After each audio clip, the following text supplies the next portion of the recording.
Some days while playing Dungeons & Dragons, you can have a huge stroke of luck and roll high for an entire game. Though, sometimes RNGesus is just nowhere to be found. That unfortunately is the case for the player in our next story. As always, remember to like, comment, and subscribe as it does help the channel grow. That said, let's jump right in. Special thanks to Reddit user T-Man-Kelly for allowing me to narrate his story. A link to the original post will be in the description of this video. That time I learned that a lot of damage dice does not equal a lot of damage. I just finished playing a session as a 6th level Hunter Ranger and a 3rd level Scout Rogue. A Medusa happened upon my party just before dawn, and 2 of my companions had critically failed their saving throws against its petrifying gaze, turning them to stone instantly. It just so happens that one of the players who failed was playing the only cleric in our party, which means we no longer had access to Greater Restoration. In round 2 of initiative, we had managed to whittle its health down considerably. No one else had turned to stone, so our damage output was fairly consistent. Additionally, our sorcerer had managed to blind it with a wall of light, so its ability could no longer affect us. I had my longbow drawn, and I was concentrating on Hunter's Mark towards the Medusa.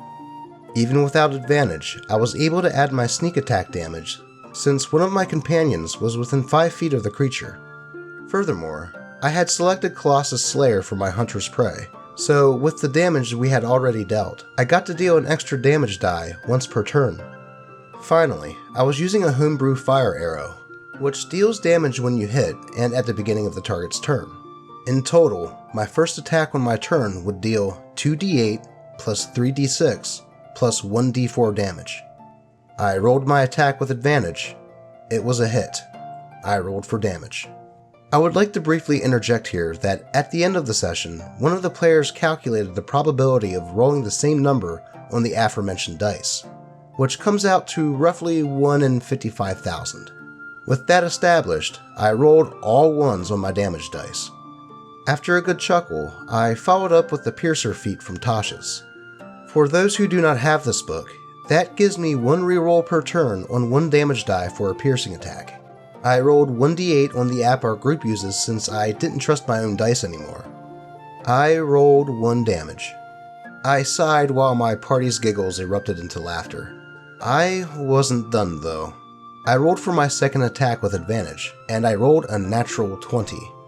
My DM already declared the creature dead, as it only had 13 hit points, and he was certain that I could not roll low enough for it to survive. I could have just left it to his judgment, but I was curious to see what I could get. And sure enough, I rolled 1 for the damage. Doubled for the critical, that makes it 2.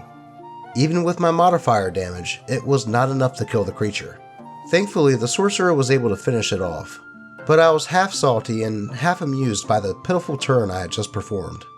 In the end, I'm glad that we mostly survived the encounter, and I hope to have as much levity about my future losses as I can about my underwhelming turns. TLDR, rolled a lot of dice for damage on my turn, all 1s, someone else killed the enemy. Wow, talk about having a stroke of bad luck. I honestly can't think of any time I've ever been playing when I've seen a roll like that. Have you ever had a stroke of bad luck where you just could not roll to save your life? If so, I'd love to hear about it in the comments. Do you have a story that you would like to hear read on this channel? If so, you can always post it to our subreddit, r/DnD Doge. You can also follow me on Twitter at DnD Doge.